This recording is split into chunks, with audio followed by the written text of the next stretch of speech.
What is up, everybody? Welcome back to the fourth installment of Roll20 for Dummies.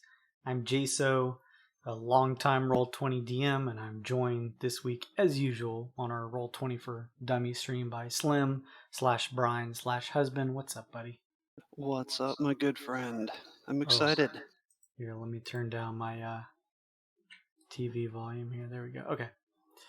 Yeah, we stopped last week, and we're finishing going through some of the toolbar functions. We did page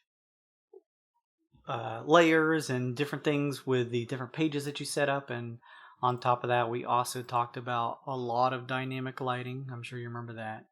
And we covered some interesting tidbits regarding some of the top half of the toolbar. So now we're going to dive back in and kind of go over the bottom portion, which actually is I would say that dynamic lighting is your like tier 5, your top tier in terms of wrapping your mind around Roll20. So if you can figure that out and some of the things around it, all of the other tools and things that you can mess with beyond maybe really digging into putting together some macros is not going to be that difficult at all. So I appreciate you hanging out with me, and of course anybody who is here in the stream who's hanging out as well. What's up, heroes? If you have any questions or anything along the way, or if you guys are watching the rebroadcast either on Twitch for the video on demand or through YouTube and you have some questions, just leave a comment, or you could even whisper or private message me, similar to our Twitter, GAWD_mode. If you have a question afterwards and are still wondering about something that maybe we didn't fully cover, just shoot me a quick DM, or just ask me with a reply on Twitter. I'm happy to help whomever I can. There's plenty of resources out there for everybody. Roll20 themselves has been doing an actual stream series focusing on this. So what you're getting here on the video on demands or on YouTube isn't anything snappy with any type of overlay or anything, but we're doing a stream live. That way I can help out Slim and maybe ask or answer any questions any of you guys have. If you happen to hear some strange noises in the background, I apologize. That is my dog trying to eat her way through her bone. So you just have to excuse her. So last time we had talked about the toolbar, we had gone over the select, move, and pan view. We talked about the 4 different layers of each page, the map and background, object and tokens, GM info, overlay, and dynamic lighting. We really went in depth in dynamic lighting, talking about a lot of that.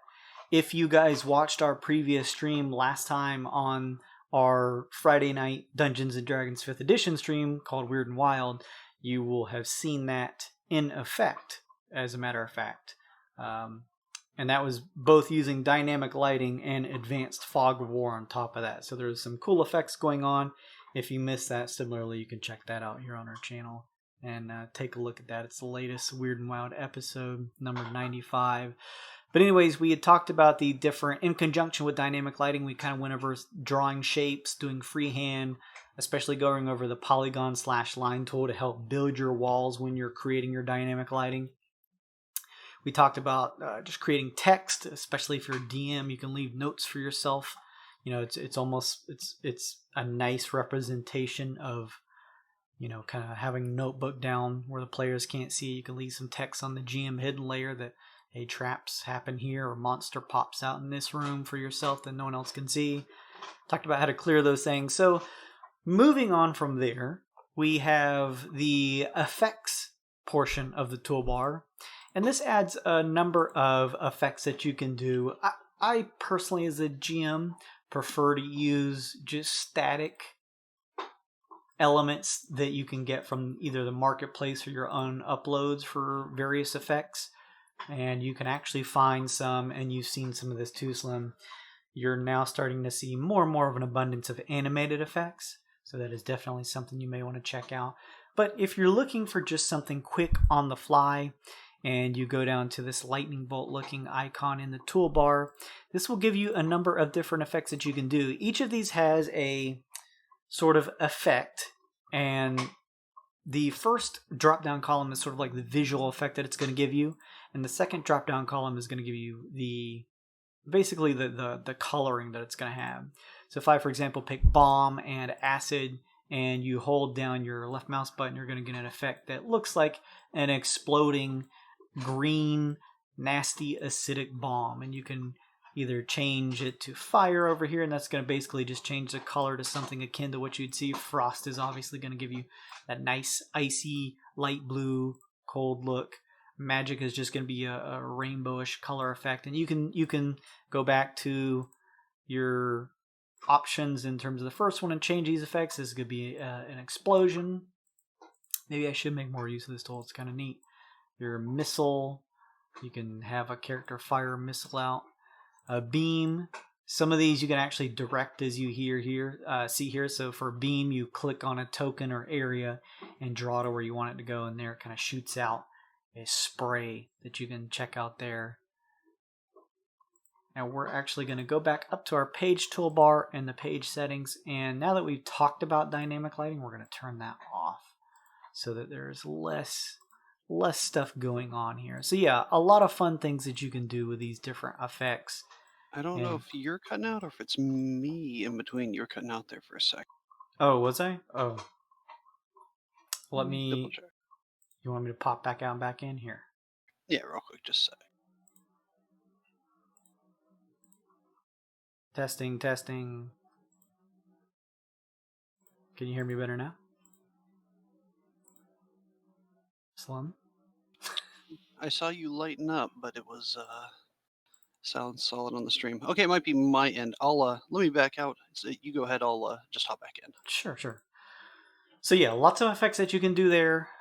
All kinds of stuff. You can just play with it, figure out what you like, what makes sense for you, and you use that variety of tools that you can. You can even create custom effects if you want, and that does a variety of things. Let's go back here to water.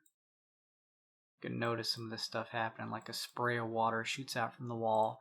You can do custom effects. If you click here, you have to create a new custom effect, and it's obviously going to dive a little deep. You're going to have to figure out some surface level coding, but a lot of that is largely here already and editable. As you can see, max particles, emission rate. You just play around with these values and give it a custom name and save that and throw it up here, and you'll have your own cool custom effect. Something that, yeah, maybe I should take advantage of in the future. But yeah, definitely some fun stuff there.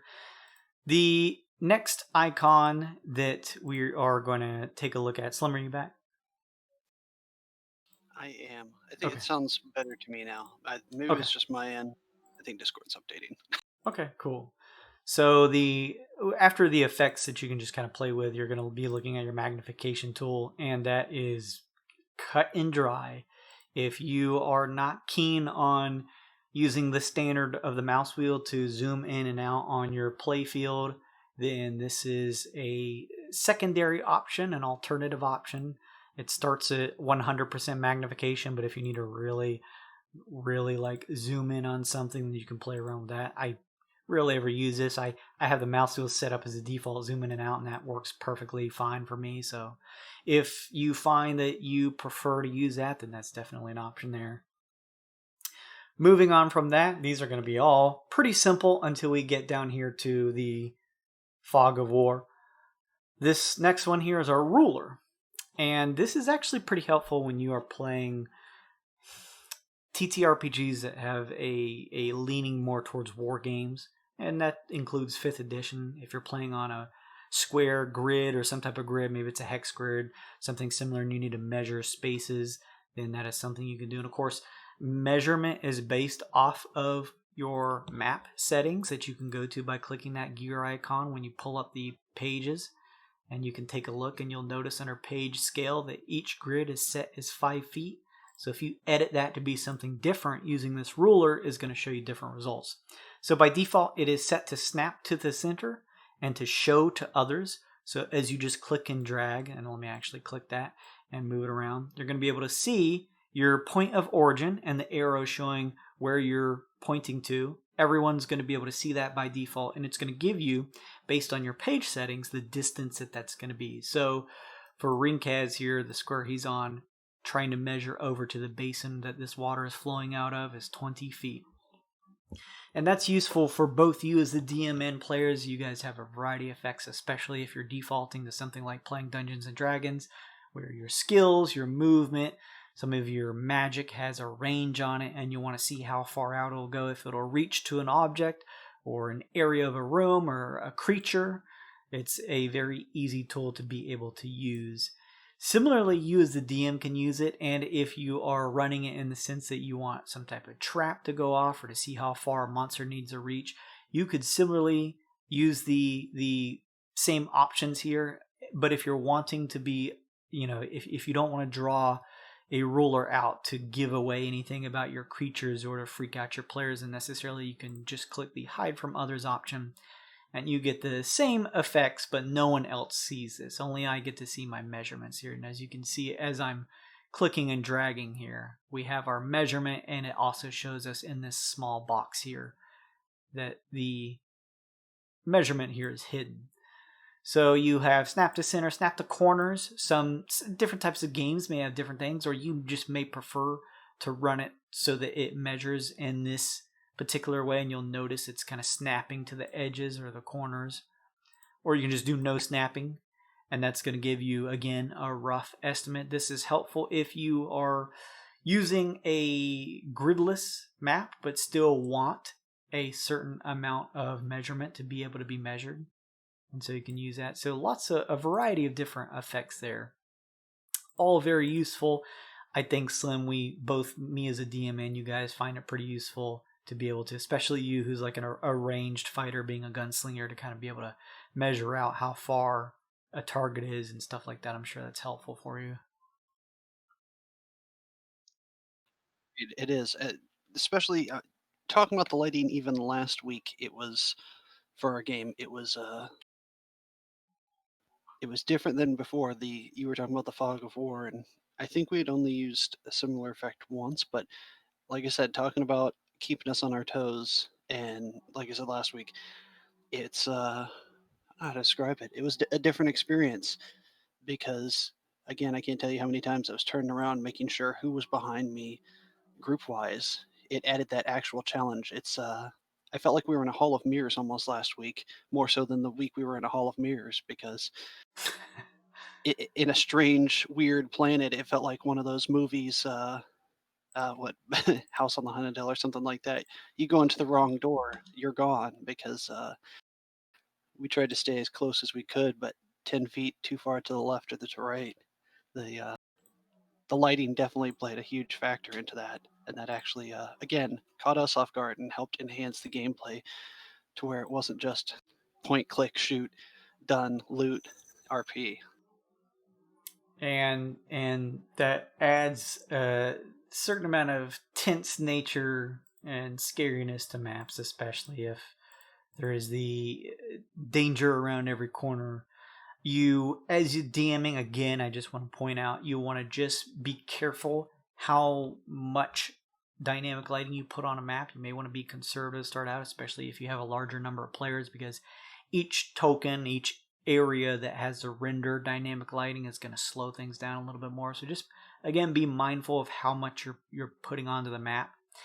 I tend to find that Roll20 runs a lot better. I would assume that right now Chrome is still probably at the top of the list in terms of what people use for the internet, besides maybe browsing on their mobile phones using Safari. But if you're doing tabletop and desktop computers, you're more than likely using Chrome. I find that Roll20, you may want to try using it in Firefox, because I found that it just functions better using Firefox and is less janky. Chrome is a little known to be a memory hog as well, so no doubt there. But just something I've experienced, so just keep an eye on that. Also, if you are the type of person who's very busy and doesn't necessarily have the time or is able to find the time to be able to sit there, and you found a great map, but you're like, I don't have the time to sit here and craft this dynamic lighting for all of it. There are plenty of resources on the Roll20 marketplace that offer dynamic lighting. There are maps that are pre-built to have dynamic lighting in them. And to add them, something I want to not backtrack too much, but just to go over with you, adding that type of map or something akin to what we talked about previously, like a deck with cards in it, or perhaps a module, as you guys, I'm sure, who use Roll20, when you go on, you see plenty of actual official Wizards of the Coast, Dungeons and Dragons 5th editions modules. The Theros campaign guide just came out, and so I'm sure there's a lot of module content for that. When you purchase those things, along with purchasing maps that have dynamic lighting, you may be thinking to yourself, well, if I purchase this, how does it show up in my pages if I'm the one who has to create them? And those are considered, all of those things I just mentioned are considered add-ons. And to add and activate an add-on in your game, you're going to want to log in and go over to your campaign page. So as you see here, I am logged in, and we are currently not using Dungeons & Dragons 5th edition. I just created a Call of Cthulhu campaign, and when you're creating a new campaign, you can set the rule system that it's going to use, and that's going to affect different things like the character sheets, as you saw last week, and some other effects. So just something to keep in mind. So under this area, as you are looking under your title page here, there is an area that's going to say Game Add-ons. And if you click that down, it's going to show you a list of not only things that are already added into your game, but options that you can have to add. So I haven't added any to this particular campaign, but you can see when I click my drop down, I have quite a few things that I've purchased over the Roll20 marketplace that if I wanted to add it as part of this game, then all you'd have to do is click that thing and hit add it to game. It'll take a second. Don't refresh your page. It'll refresh on its own so that it can build that into your game. So for example, if I wanted to add maps that had custom lighting already built into it, then you would just go under your main campaign page here without actually joining it just yet. Do your drop down for game add-ons, find that game add-on that you just purchased, add it to the game, and either open up the game, by which I mean launch the game, or just refresh this current version if you already have it open. And you will notice it all depends on what type of add-on it is. If you add a new deck, you're going to find it over here under decks, under your collection tab.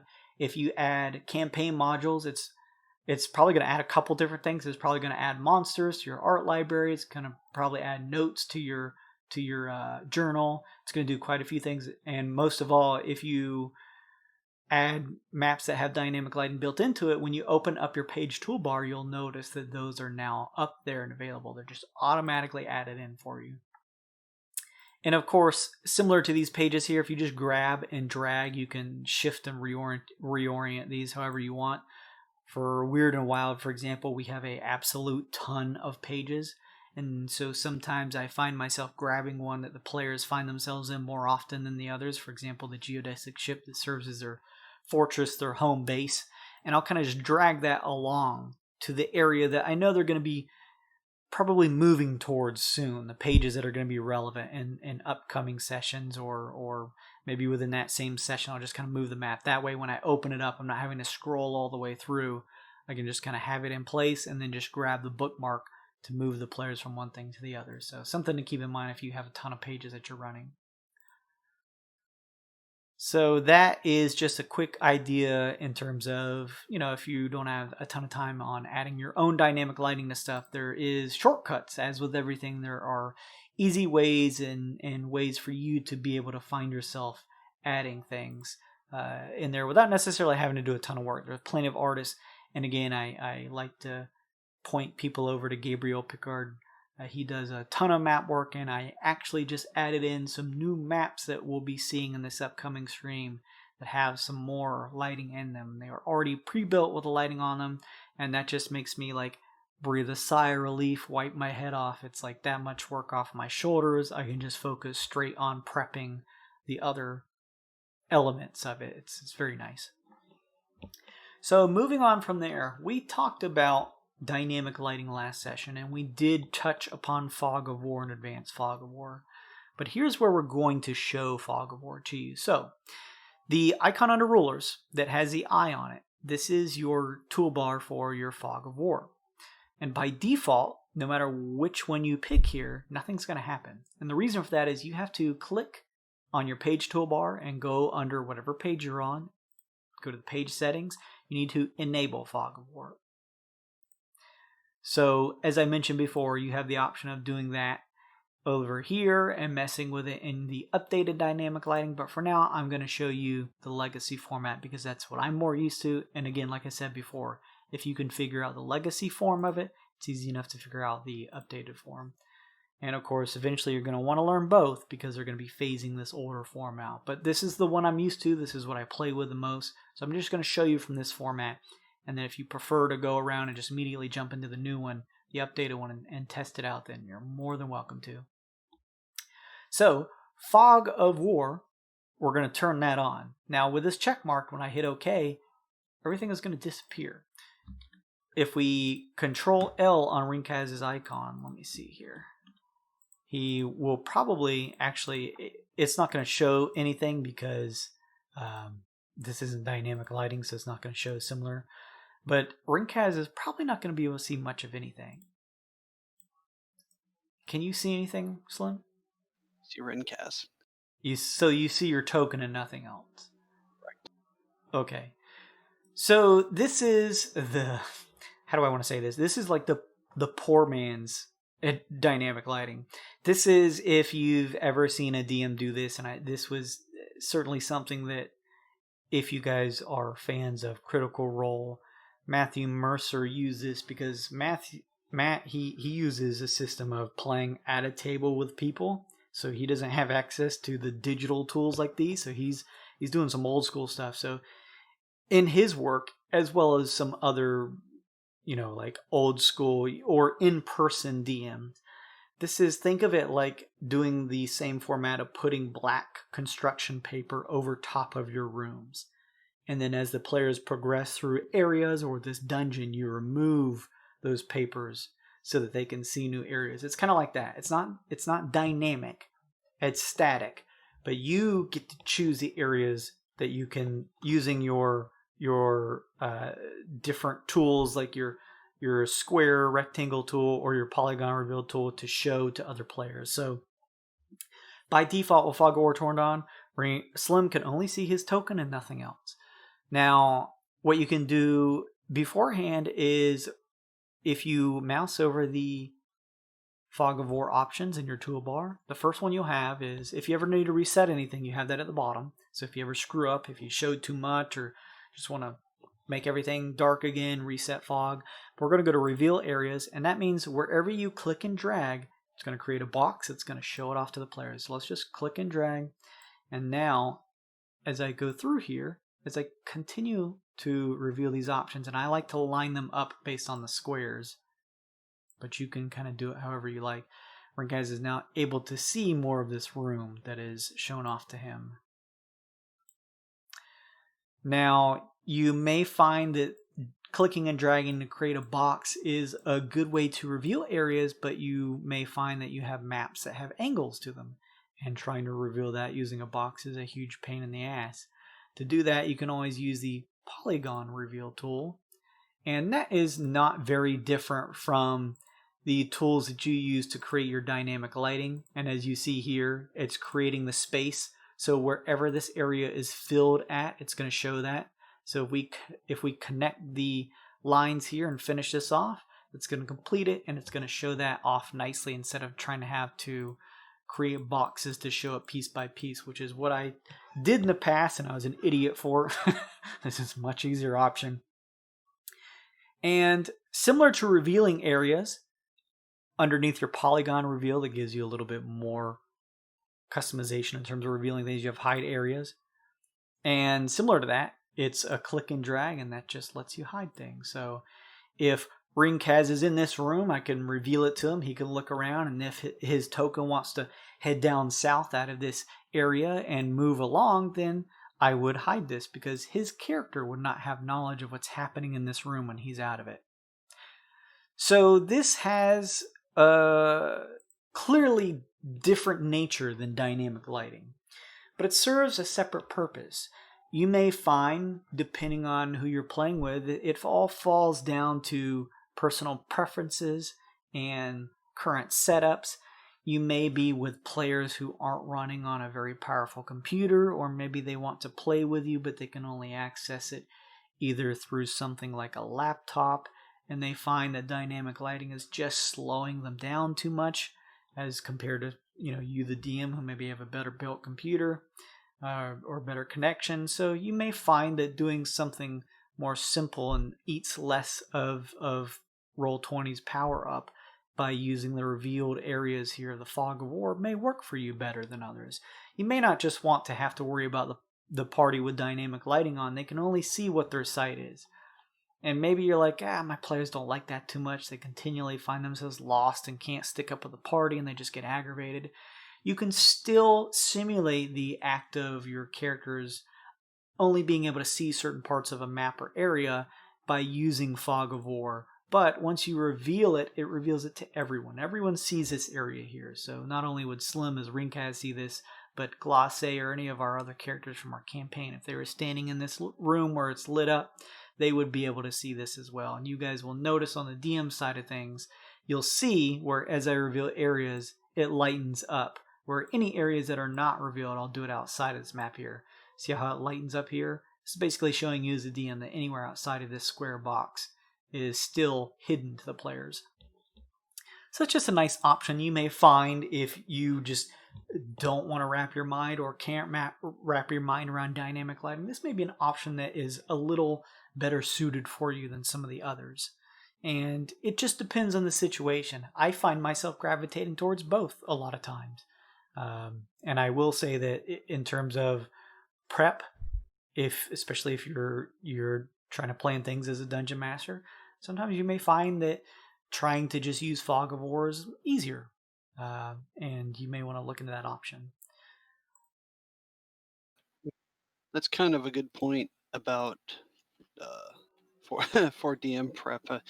Not that we're going over too much of that, mainly Roll20, but that's one thing I've noticed for even some of my games when I was trying to write up maps on table games. Now, even I thought about that today for this, that judging the size of your map and the time allotments and prep work for it. I know you do a lot. I know you have your maps made up sometimes ahead of times. Probably too much, yeah. I'm the same way. If you ever play a game in person with me, I'm a micromanager for pre-game. During the game, it is what it is. Happens. And looking at all these tools, I guess even a tip for me, I guess maybe to share with everyone else, don't get overwhelmed and start simple, because again, this is coming from a game that all you need is one 20-sided dice and your mind. I mean, most of the time. So don't feel like you have to create the world or shock the world and all your friends on your first shot, because I was looking at a lot of this, and even for next week, I know I want to do my homework a little more and make even just a couple of rooms for you to look at and run around to give an example on, and maybe give me some pointers and tips. But that's definitely it. If any of you guys are watching this or going through it, whether you guys are veterans or beginners to it, start simple with this stuff, because there's a lot you can grow onto it. Don't be afraid to be ambitious, but you don't want to ruin a big surprise or a twist for your game because you spent too much and maybe got in over your head with it. Because I know I'm overly ambitious at the moment for this. I'm hungry to start doing a lot more with huge maps. It's a good idea to start simple. Absolutely. There are a plethora of tools on Roll20, and they can get in depth. And those are good tools to have in your toolbox as a DM, but only take them out when you're ready to take them out. They are there to simulate and give you a digital form of everything that you would be doing in actual face-to-face Dungeons and Dragons. So if you are just breaking into the Roll20 platform, either because of the quarantine stuff going on that is still kind of affecting people, or just in general, maybe a couple members have moved out of state and you want to stay in contact with them and play Dungeons and Dragons, but now you want to do it online, then treat it as you would almost still playing face-to-face with them. Maybe jump on Discord with them, or the options are even in Roll20 to use voice as well as video if you want. That all depends on what you'd like. But maybe just starting out, just throw some maps down, but don't do anything special. Maybe you have the ability to roll die within the actual Roll20 tabletop here, but maybe you just want to let it be a visual to know where players are, where their tokens are. Maybe you don't even assign health to their tokens. Maybe you let them do that with their character sheets. Maybe you guys all still roll die yourself and just go on the honor system for what they roll. Start simple, start small.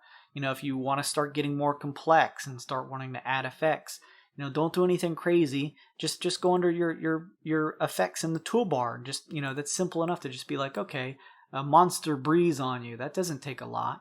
And if you're wanting to get into lighting, when you reach that point, use Fog of War first. Just reveal a couple rooms as the players move on to kind of get you used to the idea of working on this platform. It can be daunting just starting, but I promise you, especially as you get more comfortable just DMing whatever particular tabletop game you're doing in general is, as long as your mind begins to cohesively learn that system, so too will the tools on this platform to be able to emulate that digitally. It'll snap in your mind, I promise. So yeah, don't be overwhelmed like Slim said. If you want, just pay $5 or just use the free stuff. It comes with free stuff under your assets. Use some free assets, toss it on there, and just let it be something that your players can look at it first. Maybe give them controller tokens, but you don't have to do anything advanced besides that. Next up, after we are talking about the Fog of War icon in the toolbar, we're moving on to turn order. Turn order has a variety of use in various RPGs. There are plenty of tabletop games out there that do use some form of combat, or even if it's not a combative type of tabletop game, it could very well still use some encounter-based system that wants to know and give a particular order to people in a line so that you can go one person after another so that everyone has an equal opportunity to do something. So when you first click this, it's going to bring up a box that has turn order. It's going to immediately tell you, and it's going to be empty, and it's going to say, hey, there's no currently no tokens that are on this page that can take a turn. And to add them to your turn order toolbar, you're going to right-click a token.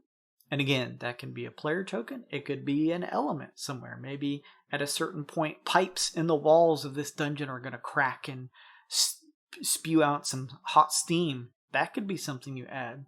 So to add those elements to the turn order, you're going to right-click a token or element and just hit Add Turn at the top. And there we see Ringkaz up there. Now, he has 0 for his initiative, and this again is a little dependent on what type of system you're playing, but let's just go based on D&D. When combat begins, we have everyone roll initiative. They're going to roll a 20-sided die, add whatever modifiers for their initiative that are there, and punch that in. You as the DM can punch in whatever you want for your player, but similarly, those who control those tokens who've been added to the turn order can punch in themselves. I much prefer as a DM to add everybody to the turn order, and while I'm doing monster initiatives, which you may want to consider rolling pre-game, I know there's probably some DMs out there who want to roll it right then and there based on the situation, but I think you'll find that it is all that much more nice in terms of prep to already have those rolled, because unless the player is going to drop on them or something like that, and even if they do, especially in Dungeons & Dragons 5e, that doesn't affect turn order. It just means that they are unable to move in that first turn. So keep that in mind. I let players enter their own turn order. Once they punch that in, let's say this is a 20 for Ringkaz, and let's actually throw a soldier in here and a knight. And we'll add turn. If you want to delete someone from here, obviously if you mouse over, you can hit the trash bin button. Similarly, if you have a number of tokens and you're trying to add them, you don't have to right click every single one. You can just mouse control, left click and drag to select both icons and then add turn, and you'll notice both of them pop up. So let's just say they rolled their initiative, and that one gets a 15. This one rolled a 23, pretty high. Now you have everyone's numbers entered, and you want to make sure that you are able to read it from highest to lowest, or conversely, lowest to highest. You will click on the bottom arrow, or not arrow, but the bottom blue gear, and that will bring up a separate list of options. And you actually have quite a few sort options. Generally, in a game like Dungeons and Dragons, you want to go by descending, and that gives the person with the highest initiative so that they can go first. So you'll notice that this character over here is going to be going first. You can do it descending, ascending. You could do it alphabetically in A to Z, or reverse in Z to A. You can do it miscellaneous wise, and you'll notice this miscellaneous wise by card or suit is specifically tailored here for Savage Worlds and other card-based games, so they have those options built in there. There is a custom item in here that you can add in, and those are elements that you can put into and kind of modify into the turn order settings. So if you want to really dig deep and craft your own format for creating initiative, those options are there. I'm just going to be honest with you. I've never messed with it before. I'll let you play with it if you want. If you need to remove all turns and clear the list, you can just click this red button here instead of going by each icon and clicking the red.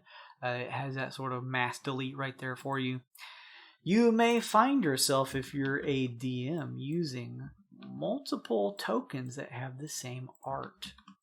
And depending on your playstyle, you may be the type of person who either likes to have one initiative rolled for all of those particular group of creatures, or you may like to do it individually. I do it on a case-by-case basis. If I have an absolute ton of those tokens, then I'll do just one initiative for them all. But I prefer for them to each act individually if there's a lower number. I think it makes things more dynamic. I think it adds a little bit more equality in terms of the equality of turn order. For example, I don't want to have a number of dangerous creatures all able to go on the same turn, because that could mean that they easily overwhelm one or two characters in the party, and because you have 6 to 8 of them to role play through the combat encounter, you may find your PCs having a moment where they don't have the opportunity to react to what this group of 6 to 8 creatures are doing at once. So I try to steer away from having one initiative for a clump of creatures. I want to do it individually because that gives more opportunity for there to be a PC somewhere in between so that they can react, whether they need to throw a heal, whether they need to put themselves in the melee range to try and pull some of the aggro, or maybe convince some of the creatures to attack them instead to help their buddies. I tend to prefer to try to go individually. So if you're doing that, especially if you have a number of tokens that have the same icon, which tends to happen, you can still add them to the turn order and assign their own turns. But you'll notice as you mouse overlay and kind of put your mouse over top of any of these icons in the turn order, you'll see that on the map they will be highlighted with a yellow square. And this is a godsend for trying to determine, okay, I have 6 goblins, or for this instance, 6 soldier-looking characters, and man, I see this one here in the turn order, but which one of these is that? Just mouse over and you'll be able to see which one that is. And that is definitely helpful. It's a great way to build a little bit of ambiguity to the PCs too, because in the moment of kind of chaotic combat, they may not necessarily know which one of these ones goes next, but you could always just tell them to. If you're that type of DM who doesn't want there to be any ambiguity, you just, okay, no, this guy's going next, so if you need to do your thing, do it. It's up to you. But that is the basics of turn order. If you want to have a creature, for example, let me take one of these characters, and he's going to be waiting outside the room to try and shank Rinkaz when he walks through. And I want him to be ready on the turn order. And I want him to have his turn order rolled, especially because I'm trying to prepare as a DM. But when I bring up the turn order here for everyone to see, I don't want him to be visible on here. Simple enough. Remember your layers for your pages. Right-click him, go to layer, and put him on the GM layer.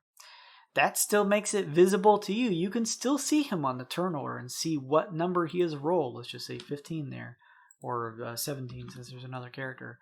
So you see that he is there, but no one else who's a player can. So this is the perfect opportunity. Maybe you have some characters who hear the clash of combat in the room and are going to come around and help out, but you don't want to reveal them necessarily or confuse your players, so keep them on the GM layer. And this top soldier will go first, who rolled a 23. Rinkaz will go next with his initiative score 20. And then you can have the character that you had here, who was hidden, be able to turn this corner. You bring them back to the token layer, and they turn the corner, and oh no, here's some reinforcements. They already have their initiative rolled. They're already ready to go. You just brought them to the token layer from being hidden on the GM layer. And now they can come in and join the fray. A nice and simple tool to have all of the creatures or elements on a map already assigned initiative, and you still be able to have the opportunity to keep some of that hidden from the player or character's knowledge. So that is the basics of turn order. We're just moving on through here. We're almost done with the last bits of this. After turn order on your toolbar, you have your dice roller. And go ahead. I was going to say, I didn't know you could hide the turn orders for any of the other characters. How long have you been doing that? Oh, I've always been doing that. I was going to say, in here I've been hugging my notebook to my chest saying, there's nothing else on the page for you. So one question on that, though. Mm-hmm. For you can input the initiatives in as well ahead of time, so you can just roll and make them invisible the whole time. For my personal prep, I like to get everything on the map, and creatures that are in an area that you guys might not see, or I might want to. A great thing I like to use personally in my campaigns is a little behind the scenes for me as a GM. Is it's difficult to tell how hard an encounter will be for you guys as PCs. So instead of just throwing a number of tokens on the map and making things pretty dangerous and just shrugging my shoulders, it's that old adage of if the players see it, it is reality. So what I like to do is I almost like to do a scaling difficulty. I'll place down some tokens, and then I'll place down some more in another room or somewhere hidden, and I'll keep them hidden. And what this allows me to do is almost scale the difficulty of a combat session. If I find that you guys are having a particular difficult time with the tokens that are already in the room revealed, well, cool. We'll just do that combat and play it out and see how things happen, and I already have things that are tough enough. If I find that you guys are just mowing down the opponents and it's not even a challenge, which it should always be, combat should be fun and entertaining and always with a level of risk to it, at least in my opinion, then I know that I have those other characters or creatures hidden, and I can just say, well, all of a sudden a port opens near you, and slithering out of it is a slimy creature to join the fray. And now I've just upped the difficulty without having to make things seem like it just popped out of nowhere. And that's because it already had its initiative rolled, and it was literally just hiding in a wall or around a corner, and I had it hidden on the GM layer. Yeah, I've had that happen respectively off, on table before or off map. The map only goes so far, so that's a hallway into the rest of the dungeon.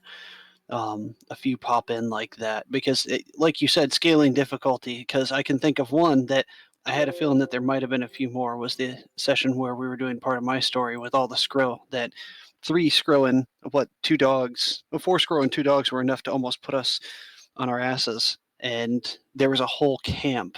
This was a watch post. That was the one I remember us backing off. Also, having said that, seeing your preset maps and everything and all of your initiatives in turn order, I would have loved to have seen the 3-person waylay battle on Relica. We had a battle where it was us versus another group of desert looters that were trying to break into a tomb, and then a third-party faction, maybe even a fourth. There was just a random giant. I would love to see the turn order setup for everything that happened there, because there were so many things off map that were happening for us as well. That was absolutely a situation where I had one initiative rolled for groups of enemies. That's what I have to do usually for my games. That's one thing I'm looking forward to doing on here. I can give a little more entity and freedom to a few of the NPCs, because usually I'll have, all right, orc leader, 3 grunt orcs, and then dogs. That's 3 different initiatives, which is fine. But I'd like to have the ability to spread them out a little bit more, because getting that one crit from that one animal on one turn may mean it's time for the others to leave. And as you said, with the scaling difficulty as well, I've had the same thing where I may have thrown a little too much on the board, even though it's an early encounter. And like you've done similar, I think it's a good point just on DMing and stuff and tabletop games. Put a little human agency in your characters, that if there's 10 of us or 5 of us and 10 of them and 5 of them are gone, the numbers may not be in their favor anymore, and they could run off map and try to get away, which I know that's happened to us once or twice before. We've wasted a pack, and then a few of them you're like, this isn't working. The rest of them just run off. Onward. Yeah, depending on the intelligence of the creature, it's another more GM related thing. But yeah, depending on the intelligence of the creature, not everything is going to fight until it dies. A lot of intelligent creatures are going to say, they just mauled over half of our combat unit. Let's get out of here. Well, those gnolls on, was it those gnolls on Relica? The other part of that adventure, actually, the ones that ambushed us, where we were in the canyon, I think, and they ambushed it. They were riding the wargs and stuff. Yeah, it's. And sorry, D&D and just tabletop notes, but that again, it even goes back to the T-Rex. T-Rex has an intelligence of 2. It knows what is enemy at least, or what is food. Oh yeah. There's no reason for them to stick around if they've just watched you just completely obliterate their majority of their pack. Absolutely. But similarly, if you don't want to find yourself in a situation where you're like, oh crap, I just put my PCs in a situation where there is,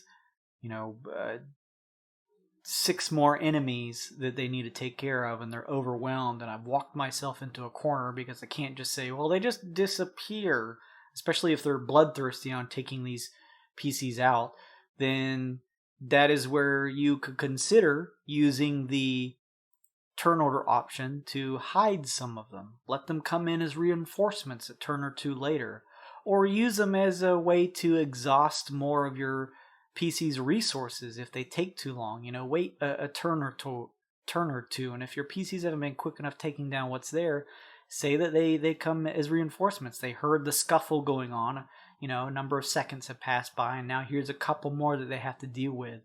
That may bring up the tension some, because maybe a PC has already been pretty badly wounded by some, and now here's some more, and everyone is kind of shocked to see that there's more. It's a fun way to kind of upend some of the PC's plans. If they have, I'm going to do this, and we'll take these out, and that'll be the end of it. And here, 4 more drop from the ceiling as ropes kind of descend. They're like, oh crap, well now what do we do? And they got to retool, rethink, and all those can be already placed.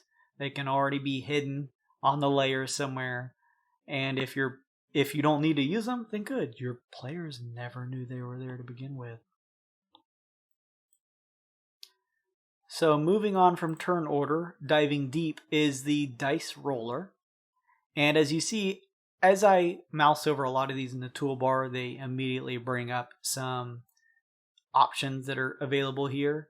And similarly, if you click the dice icon, it's going to bring up a window here, but even just rolling over it, it gives you very quick options. As you'll notice here, as I'm moving my mouse, I have the option to roll anywhere from a D4 to a D100, and apparently fudge, which looks like I can just make that up as a real roll. Let's see. Oh no, yeah, I have no idea what that thing is. But I have the clear option to roll a number of things. I can roll just the standard D4. I could roll 3D8. I could roll 5D20. So you'll see a variety of options, and you'll see those rolling if you go back to the chat options. You'll also probably hear that noise that you heard when I rolled initially. So there's some quick and easy ways to just grab some stuff that's there. There's advanced die roller, which if you click that, I think is just going to bring, it's going to bring the tab open here. Or not tab, but this separate window. So in the separate window, For your dice roller here, you have a number of options. You, by default, have the visual options of the D4 through D20 and the D10/D100. And if you click any of these, it's just going to make a roll, as you see down here. Similarly, under your options or settings that we talked about, I believe 2 sessions back, you can enable 3D die, and you can just automatically roll them. So if we roll one of these, it's going to roll on the page. And again, as I mentioned before, that's going to be dependent on if you prefer rolling them out and letting them be 3D, and if you click, they'll just disappear. Or conversely, if you're finding that it's kind of slowing things down or people are having a hard time, maybe you go to roll and it doesn't roll at all. It's just being slow. Just keep an eye out on that. I haven't used 3D dice in a long time, so you just want to watch out for that. But yeah, you have those options immediately at your fingertips just to click any one of these. Like, I just need to roll a quick D20. There, we just click that, and there it goes, bouncing around, and it's a 7. Great, I missed. You can go underneath those, and you have the advanced roll. And this is where you're going to add the quantity of the die. So any number, it could be just 1, or you could roll 7, any number. The type of die you're going to roll. So again, your options are D4 through the D100. So let's just say I'm going to roll 4d12, and let's say that I am also going to add a modifier +4 to that. And so we're going to roll that, and that's going to basically roll 4 12-sided die with a modifier +4 to whatever the result is. So down over here in our chat, we rolled an 11, 4, 5, 5, and we're adding an additional 4 from the modifier. It gives us a 29. Underneath that, you have additional options, and you have some options here for exploding, and you have some different areas that you can pick from separate or compounded, as well as target number here. I don't play with those options. I'll be honest, I don't really know what they're for. Again, this is not Roll20 admins giving you this tutorial. This is just a DM who's used what he knows and stuck with that. So if you want to look into the Roll20 support and take a look at what that might be, you're more than happy to. I think for a large majority of games, you will find that you do not need to play with those options, but they're there if you need to play with them. Something I do find very useful underneath that, so you can sit there and you're like, okay, that's cool, but I have a lot of different abilities or attacks, and I find myself having to go from setting this up to roll those 4d12 to now I got to switch down to a 1d8 because I'm biting them now, and I have to switch my modifier, and it just takes so long. Well, obviously you can do your macros that we talked about before. And those macros are on the Roll20 support. If you just kind of search macros for Roll20, they'll give you a list of the things. And that includes rolling die and the effects that include those. But on top of that, underneath the advanced roll, you'll see the last 10 rolls. That gives you a history of the last 10 rolls you made. And that is super useful because once you made that 4d12 +4 roll, it is going to sit in your last 10 rolls history. That way, if you need to reference it again and just quickly re-roll that exact one, then you can. So let's say another combat breaks out, you need to roll initiative. Well, I don't even have to. I'm going to roll my 1d20 from my last 10 rolls here, and there that goes. And I critically failed that, but that's just initiative. But let's say I now need to do my attack, which is my 4d12. I don't have to sit there and enter all of those things under the advanced roll again. I'm just going to go under my history from my last 10 rolls and re-roll that, and we'll see what we get. And you guys will notice here, I click the reroll button, but it takes a good second before these options show for me. And that's why I usually prefer to just keep these 3D die turned off, because I think you're going to get a quicker result. As you see here, that was much faster than waiting for the digital visual dice to roll. So yes, those are options that you can use. It's very nice to have so you can quickly re-roll something that you did previously. And as it mentions here, the bottom text, you can also perform even more advanced rolls like drop or keep and build a custom library of macros of your commonly used rolls. And as I mentioned before, check out Roll20's help documentation. It's got a nice quick area that'll bring you over here, show you macros, show you some of the more advanced stuff. It goes over, as I just mentioned, exploding die, drop and keep, that target number that I told you that I'm not terribly familiar with, critical success and fumble points if you use those in a game. If you use, I believe it's, I I don't know if is it the System of Fate or is it Savage Worlds that uses Fate dice? I can't remember. Fate. Okay, so Fate itself, that has support for Fate dice that's built into it. So just a number of cool things that you can use that's built in here that gives you macros for all kinds of things, even roll for initiative. It can immediately roll and punch that into your initiative, which is pretty cool. So you don't have to go over and enter it once you've rolled your die. So a lot of cool stuff that if you are on the player end and as the DM end that you could set and have ready to roll that makes things that much easier for you. I tend to just roll off the cuff, but I'm also not a DM that is particularly strong, I would say, at combat related things, so I try to play more surface level than anything else. Underneath the toolbar in the dice section, you'll notice a question mark, and that just leads you to useful things instead of having to open up a new tab and just try and Google Roll20's documentation. You have help and docs here that'll open you up to the main support page. You have a shortcut reference, which within the play area here gives you an immediate list of keyboard shortcuts, which is very useful to have. If you forget any of those, you can just quickly take a look at those on the fly. And if you find yourself having any weird glitches or issues or bugs, you can report those and let them know. That's some handy features there. So yes, with that, we have largely covered almost all of the options, not only outside of a game in terms of your particular campaigns, the pages for them, subscription services, Roll20 marketplace materials, things like that, but we've also dived into a campaign, into the game itself, launched it, taught you guys about the various options that you have over on the right side of the page in terms of the chat, art library, journal, jukebox, collection, and my settings.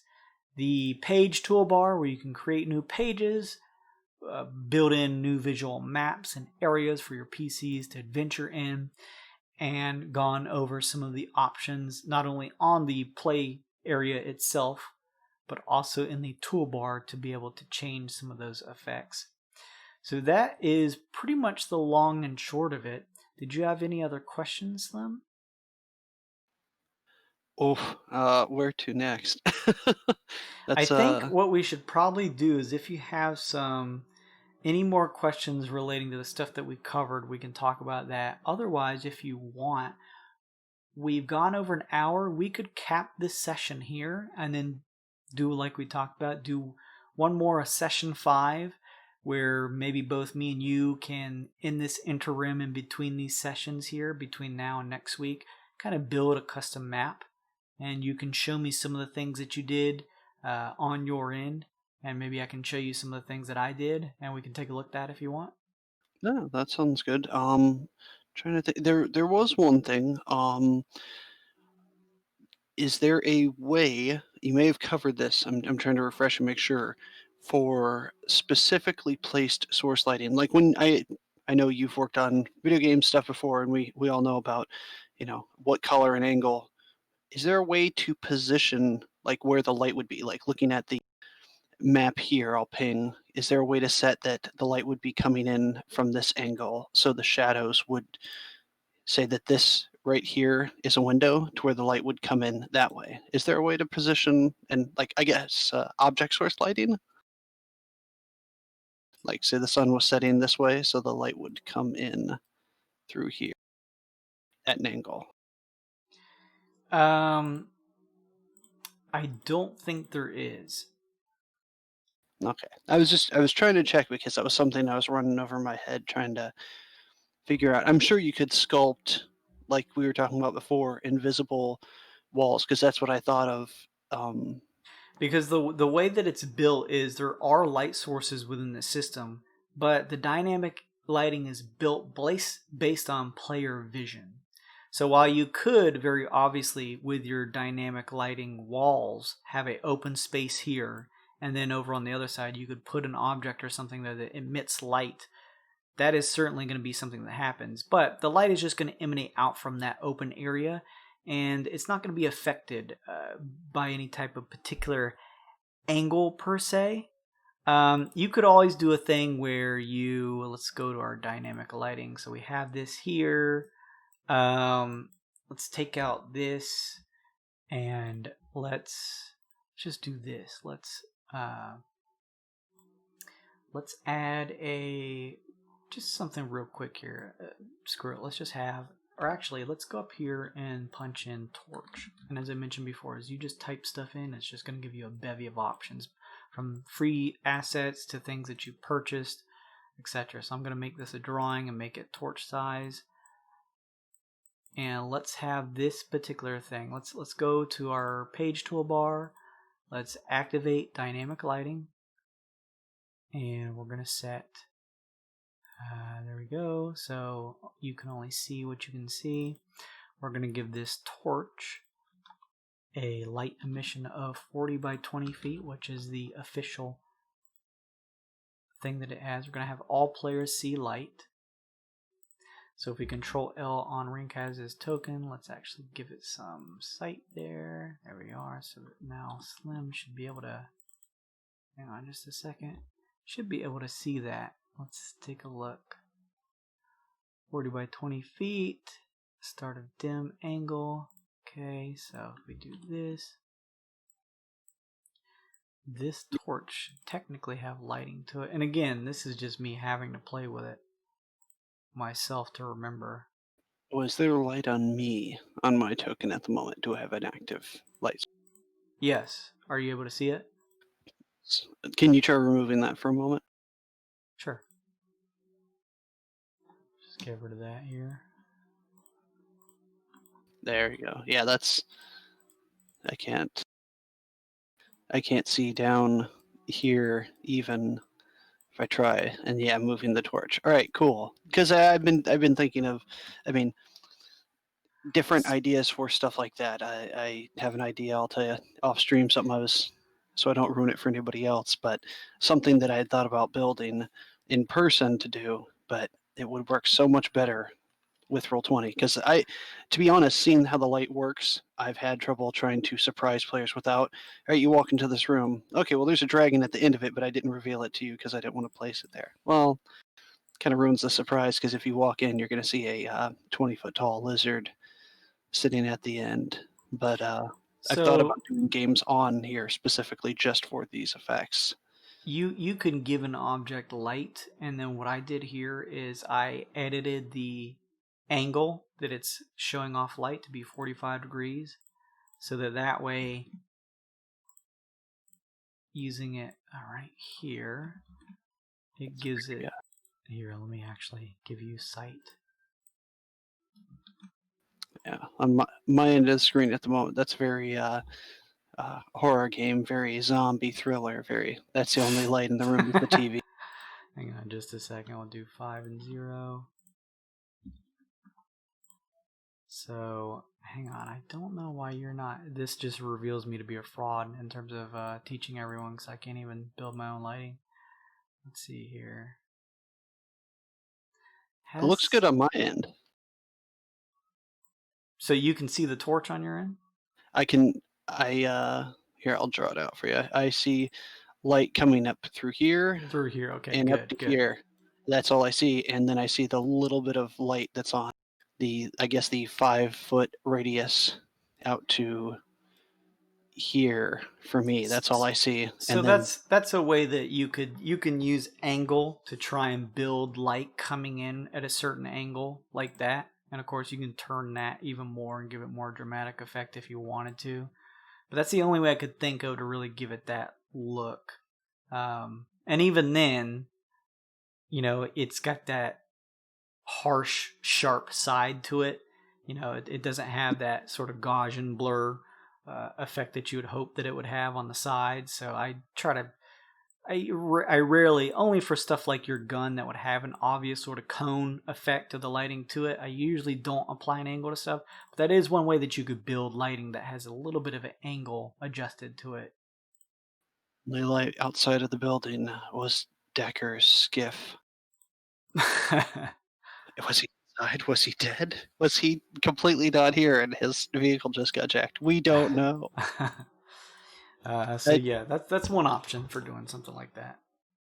Ideas for um, Call of Cthulhu, because I know there's going to be vehicles and the such in there. It's weird having a mix in our campaign of tech and not tech. The way I always describe it to everybody is you may go on a planet and it's a bunch of dwarves with axes, and you may go to a planet and it's a bunch of humans with, laser rifles in a ship out of Final Fantasy, like an airship. I said it's so weird because there's such a good blend of what we have here that I feel playing in that campaign with you has given me a good option for a more modern game like those Kids with Bikes or any of the more updated stuff on Starjammer and stuff like that. I'm like, or Call of Cthulhu, because I definitely want to hop between the genres.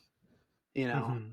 I love D&D. It's where my heart's been forever, but it's this has been a breath of fresh air to where going back to Kings, Knights, and Chariot is all you have as opposed to a Spelljammer, which is a nice twist to it.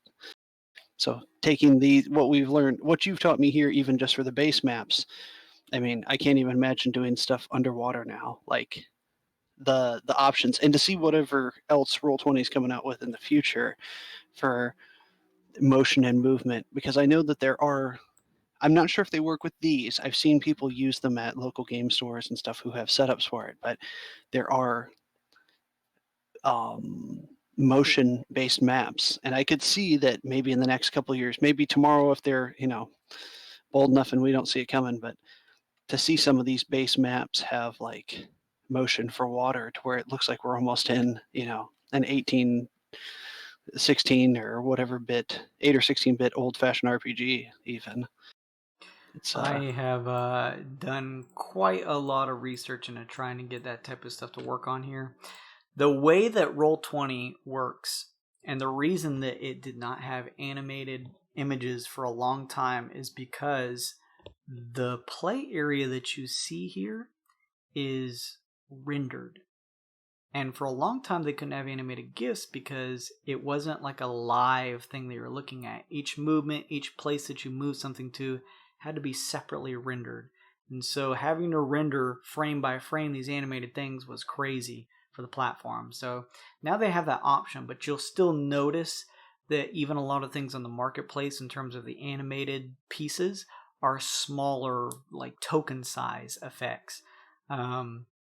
Anything larger than that, exactly. I've definitely tried to add stuff and just blown it up to try and cover the map like a weather effect, and it makes Roll20 want to just basically shoot itself in the head. It does not like it.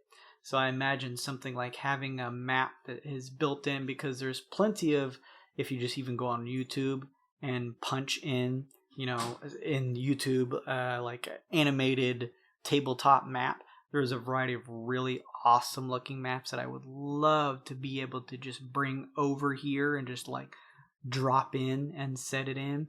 But yeah, you're going to find that those are obviously pretty high weighted objects in terms of how big they are.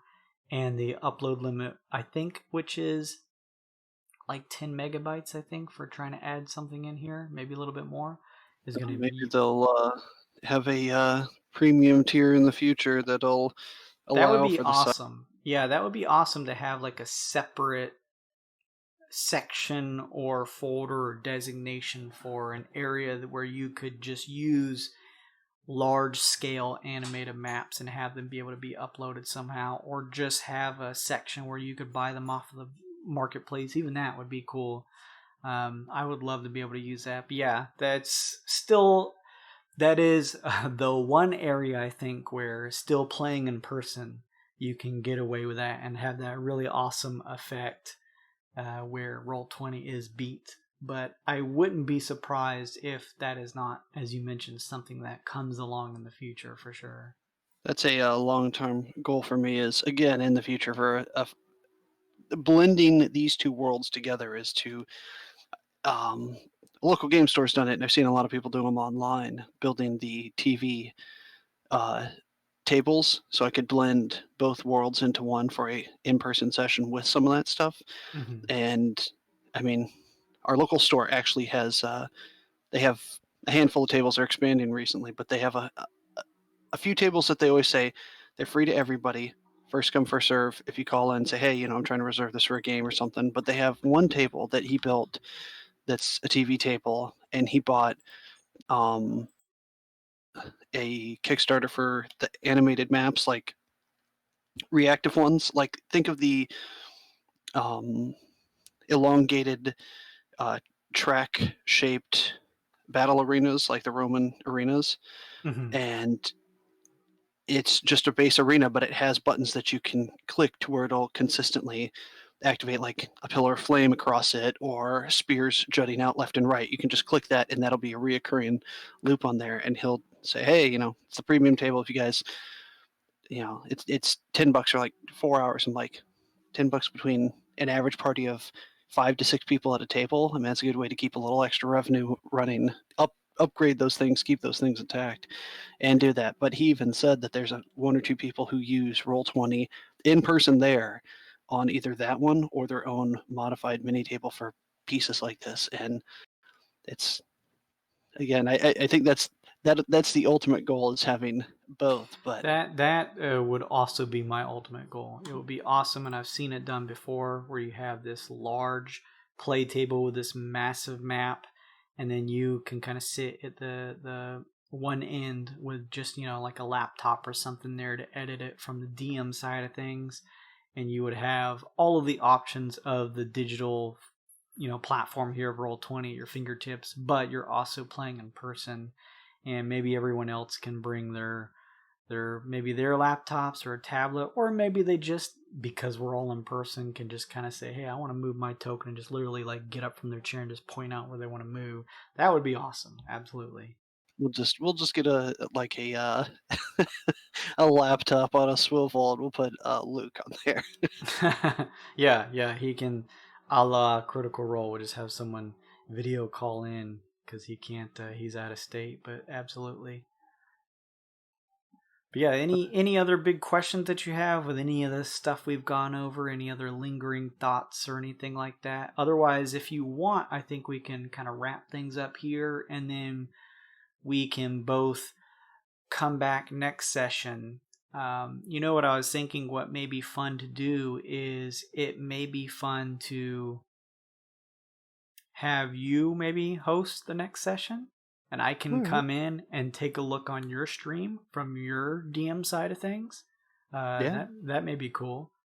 Let me get with the wife. If that might take an extra day or two, I know we can let all of you guys know, but I planned on going over a little bit this week and taking, hammer to iron on Saturday and Sunday and creating and mapping it out. I want to do, my hope, at least for the next time we stream and do any of this together, is to have at least outdoor, hallway, and then one room. I want to connect at least 3 pieces so I can have the outdoor lighting, a hallway of darkness, maybe with a torch, and then a room that's dark with maybe light sources that could be activated or something, at least for the map making. That's the thing that I really want to, the hard part for me to get into, because I feel now that anybody else who's had a chance to look at the tools, or if you have a little time, they're not as intimidating as I thought, because most of them are pretty straightforward. But maybe a few of the other things I can get into, like some of the cards and some of the different macros for dice and so forth. Oh yeah, for sure. But yeah, that's definitely something I can get to work on. Yeah, that'd be awesome. Yeah, build yourself those 3 things. Maybe figure out some of the card stuff. Maybe build some, maybe make me a token and I can walk through and check out the dynamic lighting, and maybe we could have, we don't have to actually have combat, but maybe you kind of make some stuff appear that were hidden on the GM layer with some initiative, just some things that you can think of that make use of the things that we learned this session, or anything that you may find that you're like, this is definitely something I know I want to use in my own Roll20 campaign, so let me make sure and test it here to make sure it works, and then I'd be happy to help you out if you have any questions. Otherwise, I could just come in and kind of check it out with you, because we can still, even if you are the one who streams it, you can still just download the actual recording and then shoot it over to me, and we could either put it on your stream or both streams. It doesn't matter to me. For sure. Yeah, that I guess the long term would be if anybody's watching this and wants to follow it for in the future, I want to do what our DM Jason is doing at the moment. He's running the game for us, and I'd like to try and run my own online, or at least a couple sessions of my current campaigns that I do in person, which was the root of all this. Because if you're watching this now, 20 years in the future, there's a pandemic going on, guys, and it's a safe bet to be able to at least keep up with your friends and play a game. Social distance socially is or social distancing is one thing. It's physically distancing because you can still keep in contact and play games with your friends, which I'm I'm jonesing to do right now because I have so much in my head for 2 campaigns that I've been running, and if I have to make the maps from the ground up on here and redo everything on here, I'll do it. Oh yeah, oh yeah. So, did you have any lingering questions before we wrap this up? Not at the moment. If I do have any, I'll try to tag a few at least on Twitter or even on the beginning of next time if I think of anything to ask you throughout the week. So we can, if I have any good ones, we can rehash over them for the next session too. So, anything that I think of. And the same goes for, I know you had mentioned it, anybody who's watching this now or in the future, feel free to ask us, D&D related or mainly Roll20 related, because anything you ask, I'm sure he's asked himself or I'm going to ask in the near future. Yeah, like I said, absolutely. If you have any questions or thoughts or ideas regarding figuring out Roll20 platform or D&D in general, or maybe about the Weird Wild campaign that we do on Friday nights, absolutely ask away. You can comment, whisper, DM me, whatever you need, reply on whatever social media forums. You guys know us here on Twitch, but we're also on Twitter at GAWD_mode, and similarly on YouTube. And of course, we have been over the past few years doing our Weird and Wild campaign, and that is currently Friday nights, and that starts at 9 p.m. Eastern time. But similarly, we will still be finishing up this Roll20, and I'm going to try and do some other stream stuff and get into it a little bit more. So tomorrow I'll be doing some streaming stuff as well. But yeah, I think unless something big changes, I think it's pretty safe to say, Slim, that next time, of course, I'll be posting this on social media, but for our final session, I'll probably point everyone over to the husband and wife stream, all one word, over on Twitch, so that we can have a reverse where I'll be joining you for the final kind of experimental session of me playing on a place that you have created. Sounds good. Yeah, I'll go with you on it. I look forward to seeing everybody there. Thank you. Cool. Yeah, and if any part of the husband and wife stream audience has any questions, then that'll be cool to have them there and potentially join us, and we'll be happy to answer anything, and I'll be able to see as a player walking through a world that you as a DM have created, so that if I have any questions or anything like that, or if you just want to kind of see what it feels like to have the roles reversed and to be able to see behind the screen as you've crafted all this as a player using the token move around, then we'll definitely do that. But yeah, so keep an eye out. We'll be posting on Twitter. It should be probably next Tuesday, but if you need an extra day or two, Slim, just let me know, and we'll kind of shift that schedule and move it to whenever you're more comfortable getting that set up and streamed at. Otherwise, yeah, go follow Husband and Wife Stream. They do multiple games, but I think Animal Crossing is one of the bigger ones right now. I would assume probably still.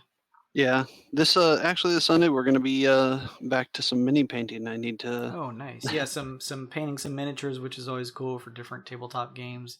But yeah, eventually it'd be awesome to see you stream some D&D stuff. Absolutely. I'm excited. Maybe I'll have a DM guest come in as a character or play with us sometime. Yeah, that'd be a lot of fun. So yeah, that's gonna wrap it up for this session.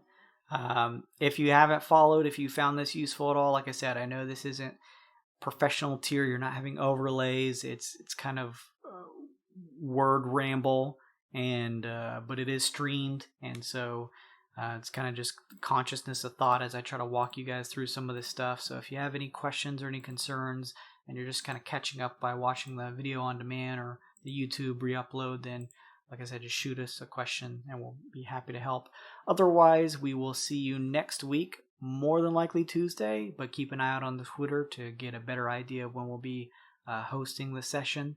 And we'll be joining husband and wife stream for the final bit of Roll20 for Dummies. And I appreciate everyone who has stopped by at some point, either for this one or the D&D campaign, to check it out. I really appreciate you guys stopping by. It's always nice to see you pop in, and it's really cool. If you want to follow us, you build up loyalty points here on the God Mode stream that you can use for fun stuff for our Friday night D&D stream, and you can do interesting things like a +1 to a character's roll, or you can do more substantial things like give them inspiration. And if you build up enough points, you can even do fun stuff like create your own companion, or summon the weird, which has crazy fun effects whenever the characters roll a natural 1 or 20 on the die. So check out all of those if you are in the stream or just over on the Twitch page. At the bottom left of the Twitch chat, you'll see the Twitch channel points and the rewards that are contained there. And if you are a follower, or even more so a subscriber, you will have a multiplier to how many you earn. So if you found this at all interesting and want to support us, you don't even have to give any money or donate or anything. I'm not asking for that. That'd be awesome if you do, because like I said, and I've said before, it all goes back into me buying Roll20 packs and stuff like that, content for the game. But if you just want to click the follow button and just keep an eye on us, then I love it. We actually just now on our God Mode Twitch page hit 150 followers, so I really appreciate everyone who followed us. It's very nice. I know that's small time for a lot of streams out there, but that's a big goal for us to hit, and it's nice to be able to actually kind of hit that 150 mark. It's really neat. We surpassed the 250 mark over on Twitter, and that was awesome too recently. So growing. Not looking to become super famous per se, but just want to be able to put out content that people enjoy and like, and hopefully there will be more of. I know it's kind of hard to keep an eye out or keep attention to remain to a Twitch page that only does kind of one stream a week essentially, but I do put my all into it when we do stream, and hopefully there will be more like that. We also have some fun stuff planned for when the season 2 of Weird and Wild ends in terms of some offshoot stories. So if you are at all interested in looking at it, but you feel the daunting task of trying to rewatch 90, almost 100 episodes and don't know where to begin in terms of the story, then maybe you'll want to watch some of that offshoot stuff, because it'll start with new characters in the same world, but will largely be a separate and new story for you to follow, so you could jump in there. But yeah, really appreciate everybody who stopped by to watch us. I hope you come and check us out for our final session next week. That's going to be, again, over at Husband and Wife Stream, all one word. Go check them out. Go give them a follow or subscribe if you like their content. And yeah, that's it. We will see you next time. Goodbye, everybody.